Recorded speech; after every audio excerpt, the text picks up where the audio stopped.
Percent.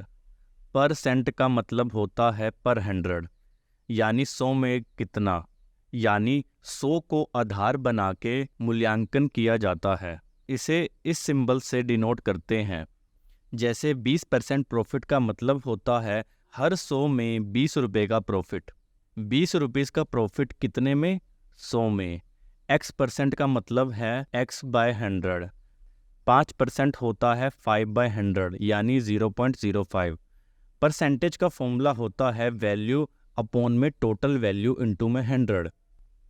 Percentage एक तरह से फ्रैक्शन को ही डिनोट करता है, बट डिनोमिनेटर 100 है, यानी 100 के आधार पर चीज़ों को लिखना।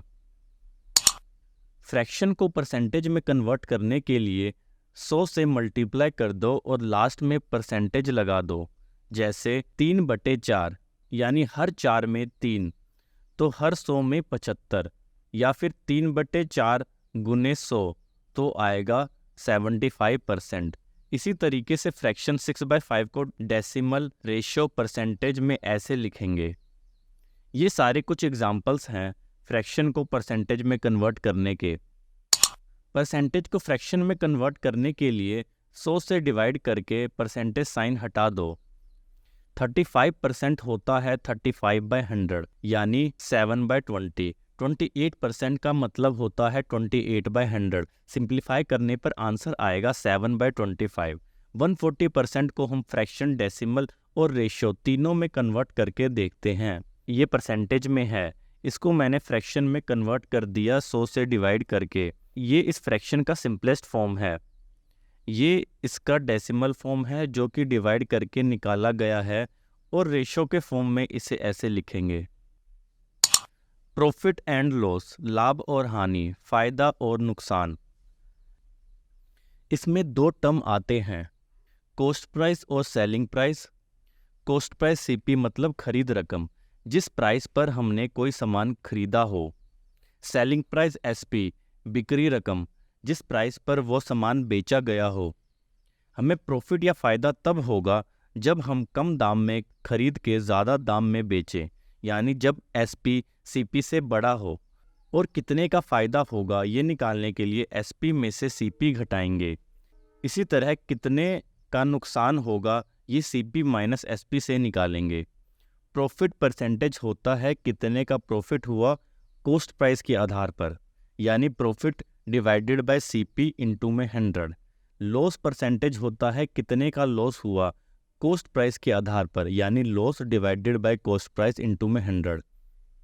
याद रखना, प्रॉफिट परसेंटेज या लॉस परसेंटेज हमेशा निकलता है कॉस्ट प्राइस के रिस्पेक्ट में, यानी खरीद रकम के रिस्पेक्ट में, यानी बेस में हमेशा कॉस्ट प्राइस ही आएगा। जैसे हमने कोई सामान 8 रुपये में खरीदा और 10 रुपये में बेचा, तो प्रॉफिट होगा 10 - 8, 2 रुपीज़ का। प्रॉफिट परसेंटेज होगा 2/8 गुने 100, यानी 25%। कोई सामान 5 में खरीद के 4 में बेच दिया तो लॉस होगा 1 रुपये का। 5 - 4 = 1। लॉस परसेंटेज होगा 1/5। बेस में कॉस्ट प्राइस ही आता है गुने 100, यानी 20% का। अब बात करते हैं मार्केट प्राइस और डिस्काउंट की।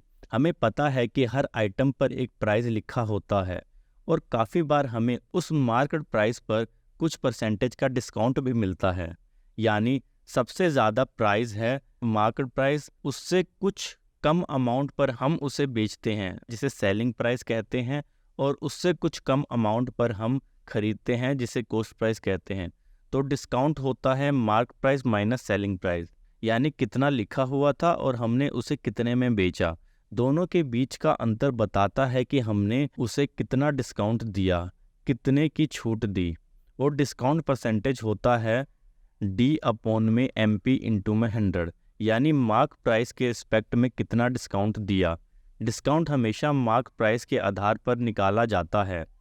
दवाई का MRP 150 रुपीज़ है, 135 में बेचा गया, यानी 15 रुपये का डिस्काउंट दिया। कितने पर? 150 पर, यानी डिस्काउंट परसेंटेज होगा 15/150 गुने 100, यानी 10% का डिस्काउंट मिला। सिंपल इंटरेस्ट, साधारण ब्याज। इंटरेस्ट का मतलब होता है ब्याज या किराया। जब हम किसी को कोई चीज़ उधार देते हैं तो हमें किराया मिलता है। जैसे किसी को प्रॉपर्टी उधार देते हैं तो किराया मिलता है, कोई सामान रेंट पर देते हैं तो किराया मिलता है। लेकिन अगर पैसे ही उधार दे दिए हो तो उस पैसे के साथ हमें कुछ एक्स्ट्रा पैसे भी मिलेंगे जिसे हम ब्याज कहते हैं। इसी सिस्टम पर बैंक भी काम करता है और लोग एक दूसरे को पैसा उधार देते हैं ताकि बाद में उस पैसे के साथ कुछ ब्याज भी मिले।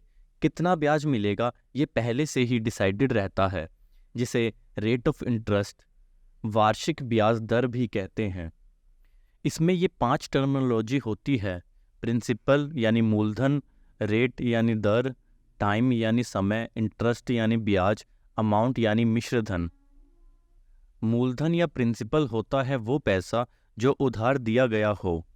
आसान भाषा में बोलूं तो कितना पैसा उधार दिया गया उसे प्रिंसिपल कहते हैं। रेट ऑफ इंटरेस्ट का मतलब होता है वार्षिक ब्याज दर, यानी किस रेट पर ब्याज लिया जा रहा है। अगर हमने कुछ पैसे किसी को दिए हो तो ऐसा तो नहीं है कि हमने फ्री में ही दे दिया होगा, उसके बदले हमें कुछ ना कुछ तो मिलेगा, कुछ एक्स्ट्रा अमाउंट, उसी को ब्याज कहते हैं। हम जब बैंक में पैसे डिपॉजिट करते हैं तो हम बैंक को पैसे देते हैं तो बदले में वो हमें 3% का इंटरेस्ट देता है। बैंक में एफडी करवाने पर 6% का इंटरेस्ट मिलता है, यानी 100 रुपये बैंक को देने पर 1 साल बाद 106 रुपये मिलेंगे। तो यानी अगर 1 साल के लिए पैसा उधार दिया गया हो तो 1 साल बाद कितना ब्याज मिलेगा। आसान भाषा में बोलूं तो हर 100 रुपये में 1 साल में कितना ब्याज लगेगा उसे रेट ऑफ इंटरेस्ट कहते हैं। टाइम पीरियड वो समय अवधि है जितने टाइम के लिए पैसा उधार दिया गया, यानी कितने समय बाद पैसा लौटाया गया, 1 साल, 2 साल, 2.5 साल, 4 साल एक्सेट्रा। इंटरेस्ट यानी ब्याज, एक्स्ट्रा पैसा जो प्रिंसिपल के अलावा मिला। अमाउंट, अगर 1 साल के लिए पैसा उधार दिया गया हो तो 1 साल बाद कितना पैसा वापस मिला। ऑब्वियसली जो पैसा मिला वो बराबर होगा जो हमने पैसा दिया प्लस ब्याज, यानी अमाउंट होगा प्रिंसिपल प्लस इंटरेस्ट के। अब इंटरेस्ट निकालने के 2 तरीके होते हैं। पहला सिंपल इंटरेस्ट यानी साधारण ब्याज। इसमें ब्याज केवल मूलधन यानी प्रिंसिपल पर लगता है और मूलधन यानी प्रिंसिपल तो फिक्स ही है, इनिशियल अमाउंट जो दिया गया था। जब ब्याज यूनिफॉर्मली निकाला जाता है ओरिजिनल प्रिंसिपल पर पूरे उधार के समय काल में तो उसे सिंपल इंटरेस्ट, साधारण ब्याज कहते हैं। यानी साधारण ब्याज होता है P into R into T/100, जिसमें R है rate of interest per annum, T है टाइम पीरियड पर ईयर, जितने समय के लिए उधार दिया गया, इसे ईयरली लिखना है। जैसे अगर 10,000 रुपये उधार दिया गया 1 साल के लिए 10% इंटरेस्ट रेट पर, तो ब्याज आएगा SI is equal to 10,000 multiply by 10/100 into में 1, यानी 1,000 रुपये, और साल के लास्ट में देना होगा amount is equal to P plus I, यानी 10,000 प्लस 1,000 यानी 11,000 रुपये। फिर 1 साल के लिए और दिया जाए तो 1,000 रुपये और देना होगा, यानी हर साल के 1,000 रुपये ब्याज देने होंगे, जो कि फिक्स है, चाहे कितने साल के लिए भी पैसा रखो।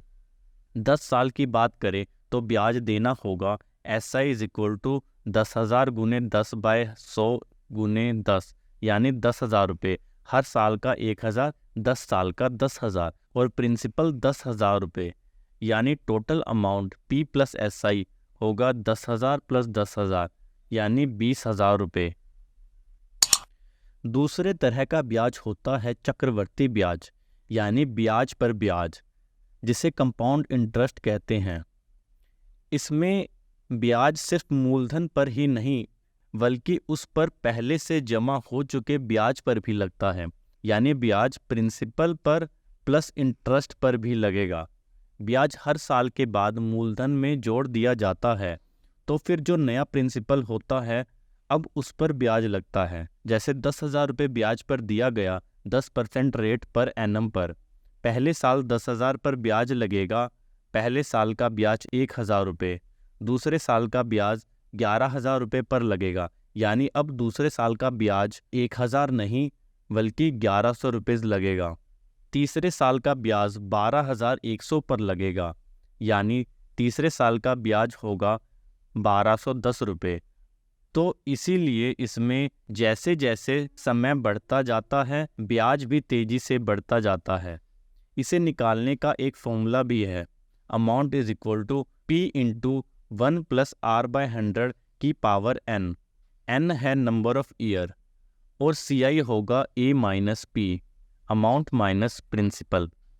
ये फॉर्मूला तब लगेगा जब ब्याज की चक्रवृद्धि सालाना हो, यानी 1 साल बाद ब्याज प्लस प्रिंसिपल जोड़ा जाए।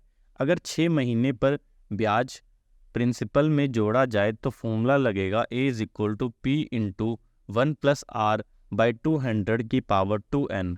अब सिर्फ 2 टॉपिक बचे हैं, एक्सपोनेंट एंड पावर और square, square root, cube, cube root. तो मिलते हैं अगली वीडियो में।